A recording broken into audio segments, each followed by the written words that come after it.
Alright, hello. So, as you can probably guess, this video is shot on the same day as the channel update because I'm in the same outfit. But this is going to be a little introduction to my Jeep Gladiator. It's a 2021 Rubicon. It was a custom order that someone had ordered and backed out of. I happened to get it because the Gladiators are basically my dream vehicle. I wanted one that was a stick shift. You can't get them unless they're custom ordered, or if you're extremely lucky, which my case was. I was extremely lucky. Basically, a coworker came in and was talking about how his buddy went to the Jeep dealership and they threw a bunch of money at him for a trade-in on something like an Elantra or something like that. And I'm like, oh, that would be cool if they had a stick shift on the lot. My Tacoma is probably worth a ton of money because it's only a 2017. And they had one standard on the lot. It was this custom order one that was getting high on miles, and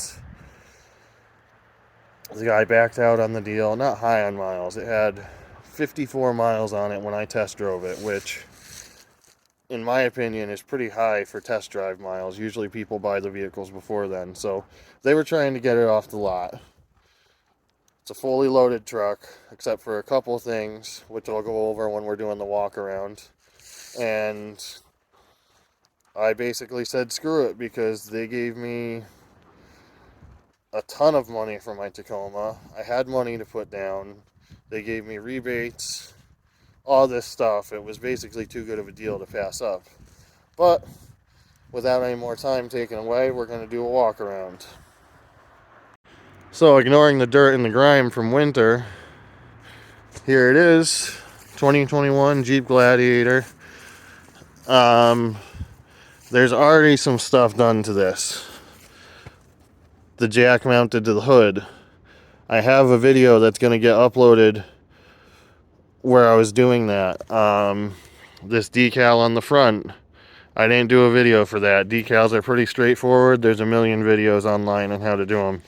I don't have a video for the grill insert. It's pretty self-explanatory. You can figure it out.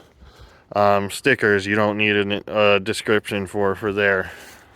The antenna replacement, if you can't figure out how to put a bullet antenna on, I don't know what to tell you. But basically, I've got new fenders. I've got a steel bumper with a winch. I've got rock sliders with steps. I've got a suspension lift kit, which I don't know that I'm going to put on because this is the Rubicons come stock with Fox shocks, and basically I'd be downgrading just to put the lift on because the lift came with all of this other stuff for a deal, and it's all rough country, and I don't know that I want to downgrade Fox shocks to put a rough country lift on. I've got a light bar and brackets. I've got this funky inside the bed tire rack thing for the spare tire. And that's not going to get mounted in. That's going to be purely a show thing. When I go to Jeep events, I'll put it in the bed and the spare tire will sit in there. But yeah, so I'm not going to go through the whole specifics of what a Rubicon comes with stock because you can just look that up online. But what this thing is missing out of a stock Rubicon Gladiator, that I don't know exactly how they package them together. I've never bought one from the dealership before. But I know that there are steel bumpers you can get that this doesn't have. If it had that, there's a conversion kit that you can add the winch in and it kind of shortens it in. I would have rather done that, but I don't have that. So it doesn't have steel bumpers. The Gladiators behind the passenger side back seat, there's a Bluetooth speaker that's supposed to come with it that syncs in with the sound system when it's in the truck, but it can be disconnected and used if you're camping or anything like that. So it does not have that. And then, sorry about that, move my finger across the lens. There is a bed outlet to plug, bed plug that I don't have on there. So those three things I do wish I had, actually, but I don't. Some of them I'm going to look into, like the speaker and the bed outlet, adding aftermarket, but that's a ways down the road. All this other stuff has to go on first. I had a couple hiccups with this too.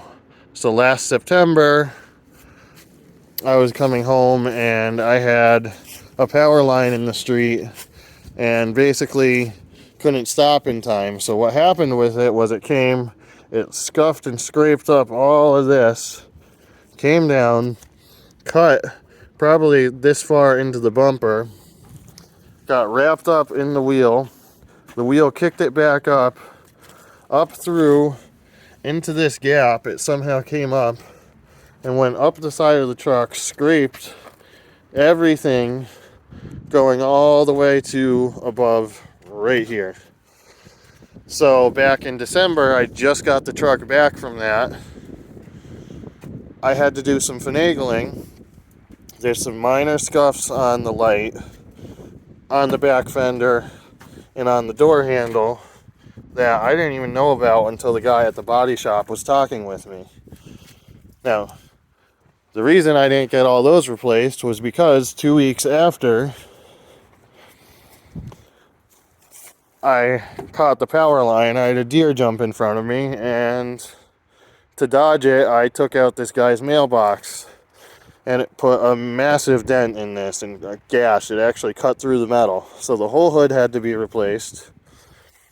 This white scratch is actually from that, but I told him, I'm like, I don't care about that because I'm replacing that anyways. So I kind of moved the funds around within the claim to cover the hood.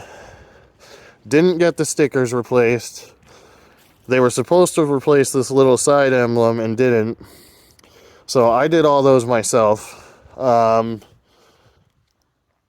I'm pretty good about that stuff, but it was cold out and I rushed it, and I'm mad about it because this Rubicon is like almost spot on where it's supposed to be.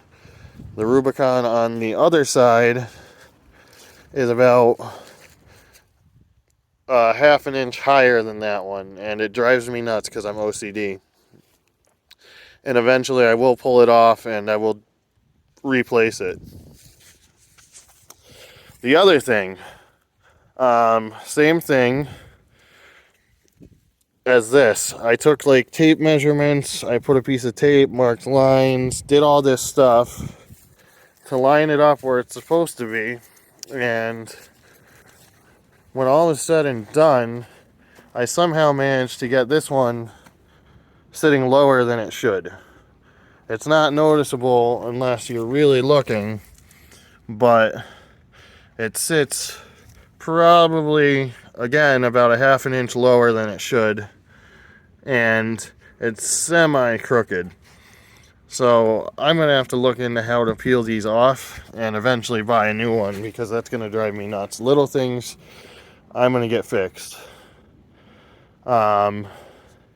So upcoming, there will be very soon the video for the jack mounts and just how that got installed. It was pretty self-explanatory. And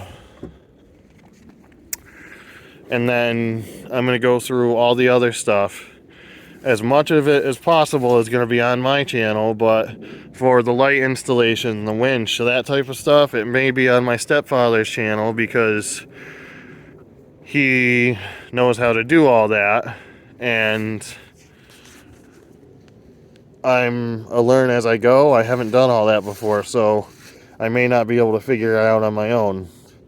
He also lends me the garage for a lot of these projects, because as you can see, my driveway is not conducive to the working environment where you would want to work and swap all this stuff out.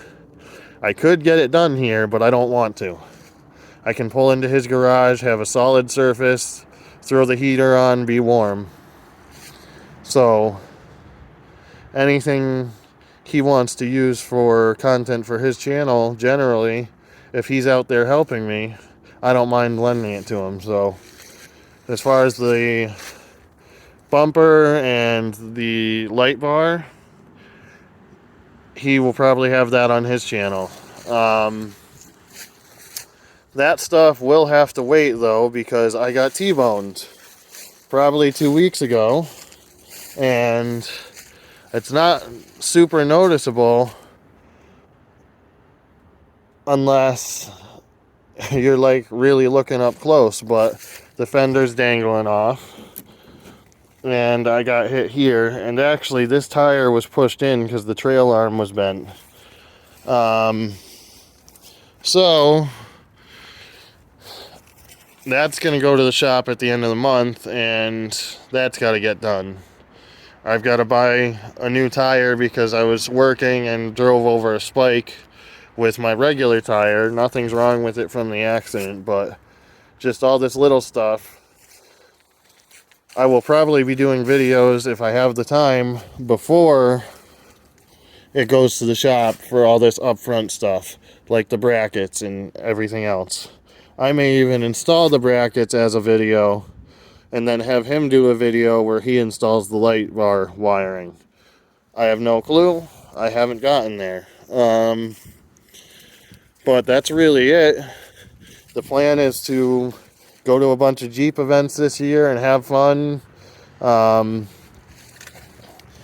going to try and modify the rough country lift so I can still use the Fox shocks. So basically just use the rough country spacers and everything else while still using the Fox shocks. If I can do that, then I'm going to put the lift on. And I will actually be doing wheeling events at the Jeep stuff.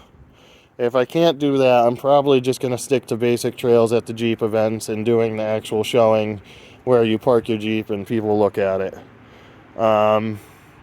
But for now, that's all I got in regards to this. And, you know, as the content comes out, I hope you enjoy it. Have a good night.